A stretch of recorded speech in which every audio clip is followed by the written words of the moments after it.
सिनेमाए के सभी देखने वालों की खिदमत में मैं जावेद नसीम अपना आदाब, सलाम, नमस्कार और सत श्री अकाल पेश करता हूँ। दोस्तों, कुछ लोग ऐसे होते हैं जो आर्ट, कल्चर, संगीत, इन चीज़ों से उनका राब्ता होता है, और कुछ लोग ऐसे होते हैं कि जो खुद को इन चीज़ों के लिए जैसे समर्पित कर देते हैं। आज मैं आपके सामने एक ऐसी कहानी लेकर आया हूँ, एक ऐसी फैमिली की कहानी कि जिन्होंने आर्ट, कल्चर, संगीत और इस तरह की चीज़ों के लिए ख़ुद को समर्पित कर दिया, और जनरेशन टू जनरेशन, नस्ल दर नस्ल वो अपनी इस मोहब्बत को, अपनी इस खुशबू को अपनी आने वाली नस्लों में भी ट्रांसफ़र करते रहे।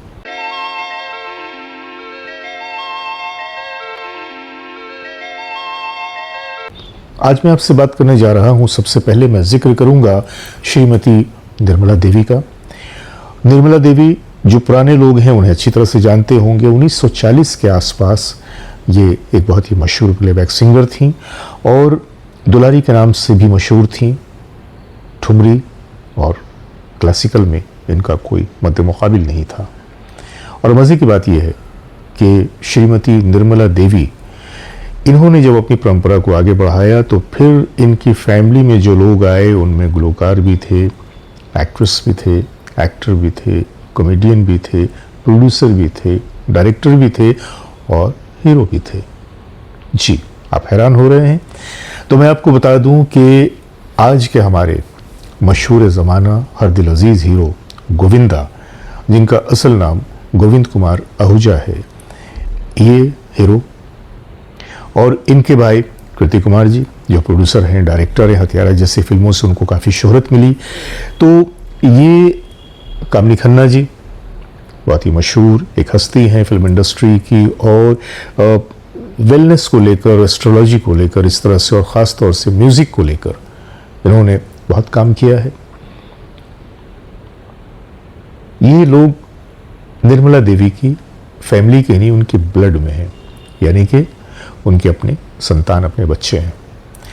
और जब ये कहानी आगे बढ़ती है तो कृति कुमार जी के जो बेटे हैं वो डम्पी, वो डायरेक्टर हैं, और गोविंदा के भी बेटे और बेटियां, वो भी बहुत जल्द आपके सामने हीरो और हीरोइन बनकर सामने आने वाले हैं।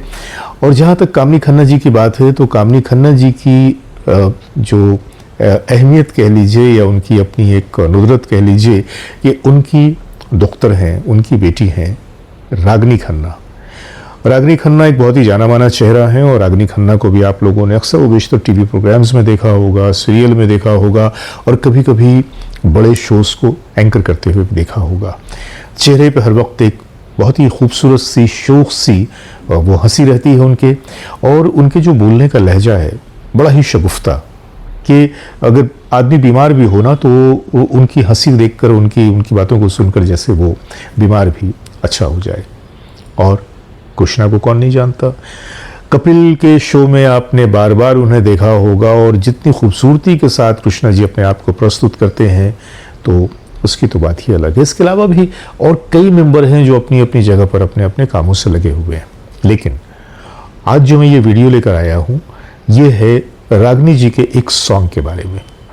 जी हाँ, रागनी जी का ये जो सॉन्ग है, ये जब मैंने सुना तो बेसाख्ता मेरे दिल में ये ख्वाहिश हुई कि इस गाने को तो अपने चैनल पे किसी न किसी तरह से मुझे लाना चाहिए, क्योंकि निर्मला जी ने जहाँ से शुरुआत की थी वो एक दौर, अलग दौर था, प्लस वो एक क्लासिकल वोकल आर्टिस्ट थी, तो उनकी गायकी का जो रंग था उस वक्त के हिसाब से तो बहुत ही अच्छा था।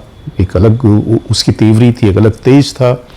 फिल्म बावर्ची में भी उनका एक गाना आपको सुनने को मिल जाएगा जिसमें मदन मोहन साहब का संगीत था। इसके अलावा भी उन्होंने बहुत ही दर्जनों गाने गाए। लेकिन वो जो वक्त था वो कुछ और था, और उस वक्त संगीत का जो रंग था वो भी कुछ और था। रफ्ता रफ्ता वक्त के साथ साथ बढ़ते हुए और वक्त के कदम से कदम मिलाते हुए जिस तरह से संगीत ने करवट लिया और संगीत ने अपनी रंगत को बदला, वैसे ही रागनी खन्ना जी ने उसका साथ मिलाया, और कदम से कदम मिलाते हुए ये जो गीत लेकर आई हैं, ये गीत भी बड़ा ही खूबसूरत है और बड़ा ही तरोताज़ा कर देने वाला है। और इस गीत को कामनी जी ने अपनी म्यूज़िक कंपनी से लॉन्च किया।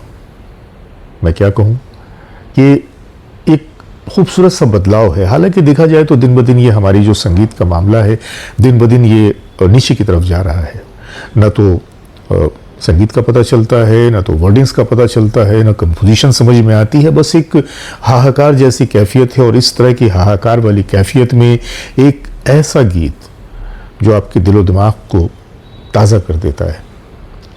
ये गीत क्या है, मैं उसकी एक छोटी सी झलक आपके सामने पेश करूंगा, लेकिन पहले मैं निर्मला देवी जी को खराज अक़ीदत पेश करते हुए निर्मला जी की आवाज़ में गाई हुई एक ठुमरी और फिल्म बावर्ची का वो छोटा सा टुकड़ा आपके सामने पेश कर रहा हूं। और इसलिए पेश कर रहा हूं कि आप ये देख पाएं कि शुरुआत जो हुई थी उस नस्ल से, निर्मला देवी जी से, तो वहाँ से बढ़ते बढ़ते ये जो आज की नस्ल है, यहाँ तक जब ये संगीत की गाड़ी पहुँचती है तो किस रफ्तार से पहुँचती है और क्या रंग लेकर पहुँचती है। आइए सुनते हैं निर्मला जी के उस ठुमरी के छोटे से टुकड़े को, और उसके बाद फिल्म बावर्ची के एक और छोटे टुकड़े को फिर सुनेंगे, और रागनी जी को।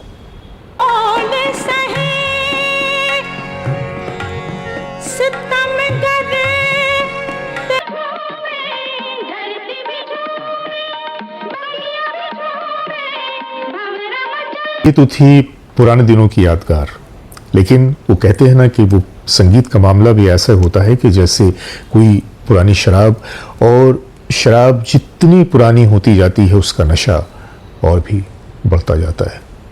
तो यही हाल कुछ निर्मला जी के इन गीतों का है। रागनी जी की जो मैं बात कर रहा था, तो रागनी जी की शख्सियत और उनकी अदाकारी वो तो अपनी जगह पर है। मैं फिर से कह रहा हूँ कि बहुत ही मासूम, बहुत ही खूबसूरत सी, बहुत ही अल्हड़ सी, चेहरे पे एक बहुत ही खूबसूरत सी मुस्कुराहट सजाए, इतने प्यारे अंदाज में बात करती हैं कि आदमी देखकर ही अपनी बीमारी भूल जाए, या थका है तो उसकी थकन दूर हो जाए। आज रागनी जी के इस गीत को मैं इसलिए पेश कर रहा हूँ कि मज़े की बात यह है कि इस गीत को उन्होंने बिल्कुल मिनटों में न सिर्फ ये कि रेडी कर लिया बल्कि रिकॉर्ड कर दिया, और रिकॉर्ड करने के बाद जब इसे पब्लिश किया गया तो इसका जो आउटकम आया बहुत ही खूबसूरत आया। मैं इसकी ज़्यादा तफसील आपको नहीं बताऊंगा, बल्कि मैं इस गीत की एक झलक दिखाकर मैं आपको लिंक प्रोवाइड कर दूंगा। आप उस लिंक पर जाइए, लिंक पर जाने के बाद में इस गीत को पूरे का पूरा सुनिए।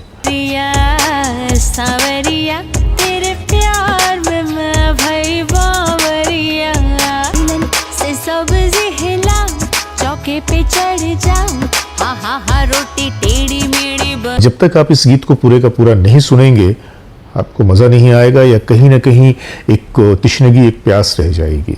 क्योंकि मैंने जब इसे सुना तो मैं तो लगातार कई बार सुनता चला गया, क्योंकि जो पैटर्न है वो पैटर्न बहुत खूबसूरत है। आइए ना एक झलक देखते हैं। जल्दी बता दे कोई, हाँ नहीं तो मेरी शादी करा दे, शादी करा। बढ़िया सावरिया तेरे प्यार में मैं भाई बावरिया। तो भाइयों ये था वो खूबसूरत सा नगमा, बल्कि नगमे की झलक। यूँ समझ लीजिए कि मैंने वही कॉपीराइट का मसला, मैं चाह के भी पूरा गाना ना तो दिखा सकता हूँ ना बजा सकता हूँ, वरना पता चला कि ये जो थोड़े से 7 सेकंड की झलक दिखा पा रहा हूँ इस पर भी बंदिश लग जाएगी। तो बहरहाल लिंक मैंने दे दिया है डिस्क्रिप्शन में भी, और स्क्रीन पे भी, यहाँ भी मैंने आपको वो लिंक दे दिया है। आप एक दफ़ा मेरे कहने से उस लिंक पे जाइए, क्लिक कीजिए, और एक बार इस गीत को इसलिए भी सुनिए कि इस गीत को सुनने के बाद मैं समझता हूँ कि उभरती हुई फनकारा, एक्ट्रेस तो बहुत अच्छी हैं वो, एंकर भी बहुत अच्छी हैं वो, लेकिन साथ ही साथ गुलकारी के मैदान में जिस तरह से उन्होंने खुद को एक तरह से साबित करने की कोशिश किया है, तो मैं चाहूँगा कि आप लोगों की दुआएं, आप लोगों की मोहब्बतें उनके साथ रहें, उन्हें बहुत सारा प्यार मिले, बहुत सारी आपकी व्यूअरशिप मिले, आपकी लाइक्स मिले, ताकि उन्हें भी हौसला मिले कि आने वाले दिनों में और वो बेहतर से बेहतर खुद को आपके सामने प्रस्तुत कर सकें। रहा मैं तो बस मुझे इजाज़त दीजिए, लेकिन हाँ, चलने से पहले मैं अपनी जानिब से और हमारे जो दोस्त अहबाब उस लिंक को देख चुके हैं या देखेंगे उनकी जानिब से भी इन एडवांस कामनी जी को, रागनी जी को और गोविंदा जी की एंटायर फैमिली को मुबारकबाद पेश करता हूं इस खूबसूरत से वेंचर को सामने लाने के लिए। खुदा हाफिज़, नमस्कार।